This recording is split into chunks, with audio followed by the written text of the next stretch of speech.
কান ফোরানোর প্রোগ্রাম এত রাজকীয় ভাবে করার কি আছে? অনেকেই বলতেছেন এটা ছিল যে কান ফোরানো প্রোগ্রামে হলুদের এন্ট্রি। শুধু কান ফোরানো প্রোগ্রাম না, ছিল হচ্ছে সুন্নতে খাতনার প্রোগ্রাম। ওরা হচ্ছে ট্রিপল, মানে তিনজন টুইন। তো তিনজনের প্রোগ্রাম একসাথে করা হয়েছে, একজনের কান ফোরানো, বাকি দুজনের সুন্নতে খাতনায়। আমি বলেছি যে এগুলো হচ্ছে সব পুরান ঢাকার ট্রেডিশন এবং অনেক দেশে করা হয়। আমি কমেন্টে দেখলাম যার যার ইচ্ছা রুচির ব্যাপার। অনেকে আমাকে বলতেছেন যে কারা কনভেনশনে তো মাত্র 3000 মানুষের আয়োজন করা যায়, সেখানে কিভাবে 12,000 মানুষের আয়োজন করে? আপনি এই ধরনের কথা কিভাবে বললেন? অনেকে কমেন্ট করতেছেন।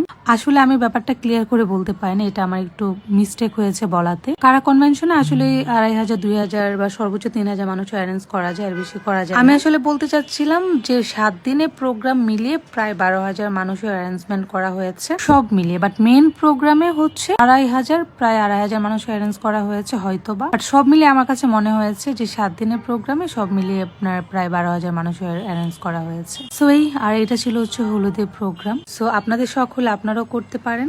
অন্যদের ভিডিও বা অন্যদের কোনো কিছু দেখে নেগেটিভ মন্তব্য না করে। Thank you.